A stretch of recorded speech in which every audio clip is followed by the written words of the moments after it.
USA and UK are like close siblings. That's assuming one sibling is centuries older, systematically stole from the younger sibling's piggy bank, and then burned the other sibling's capital city to the ground in 1814. But yeah, if you exclude their history and relevant information, my analogy stands. The UK is one of our largest trading partners, military intelligence partners, and we're both constantly exporting our culture to one another. The news media climaxes every time Kate Middleton and Prince William pop out another government-sponsored royal inbred. Many chavs think they're straight out of Compton/Jesse Pinkman mashup, and I think George Bush and Prime Minister Tony Blair were like BFFs or something. So it makes sense that we are interested in UK elections this year on May 7th. And if the relevance of events in the UK aren't obvious enough to you, just watch this short video, and I guarantee you'll find yourself watching the election closely. Because like any great competition, this election is going to be close, and the possible outcomes are seemingly limitless. This will be an unprecedented challenge to the establishment. For the last 100 years, UK politics played out in a way that is easy for Americans to understand. They had a two-party system, dominated by two major parties, the Conservatives, also known as the Tories, and the Labour Party.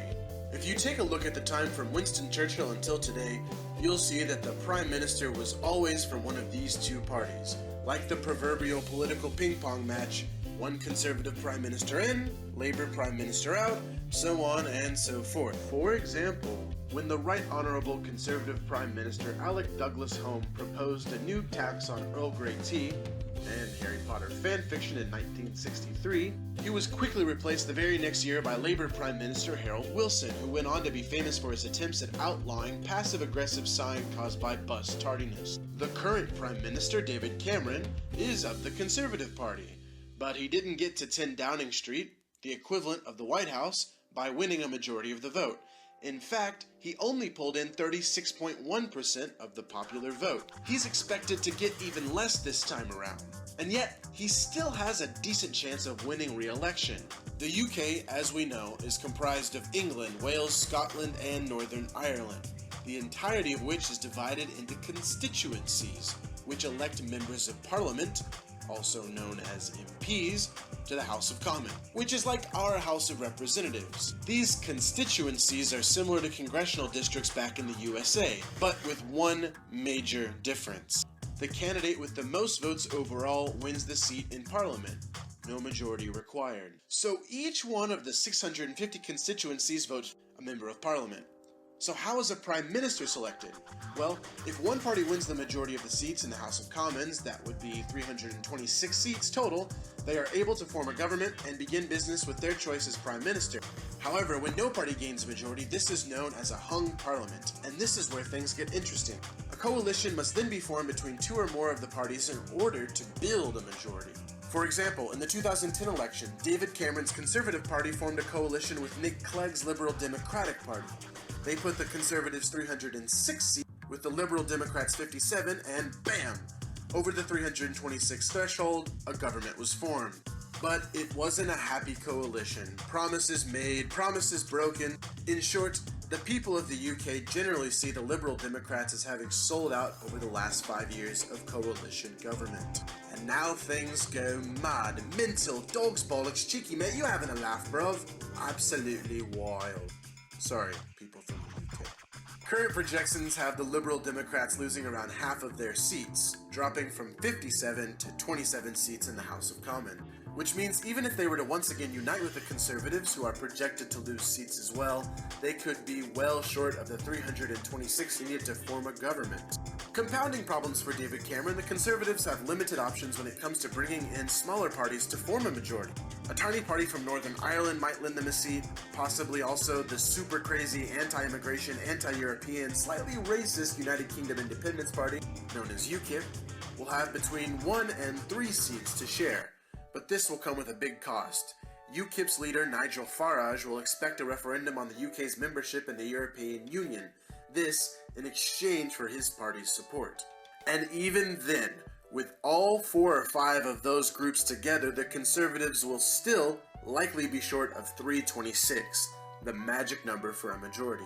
So what about the second largest party, Labour?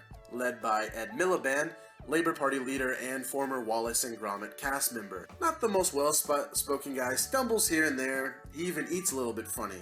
But his party is expected to command 270 seats in the next parliament. Again, not enough to simply form a majority government alone. So, who can they reach out to? Well, the most obvious choice is the Scottish National Party, known as the SNP, which is on a roll at the moment. Fresh off the Scottish independence referendum vote, which we all remember, they're full of energy and goodwill from the Scottish people.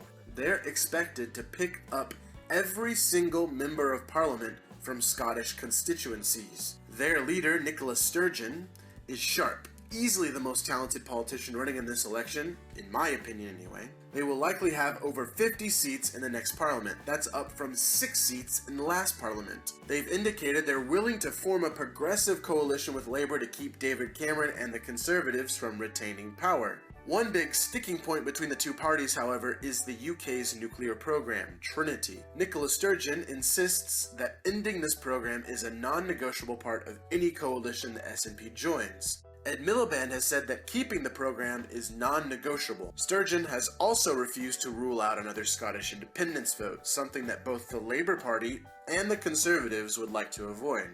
If they manage to bridge that divide, they'll have roughly 324 seats, so close to 326, which means they'll still need to pull in another small party. For example, the Green Party, with between 1 and 3 seats, or the Welsh Plaid Cymru to make it over the top. It's important to note that this coalition could be an informal one, in that SNP and these small parties vote to keep the government together in their confidence votes while still voting against important Labour priorities.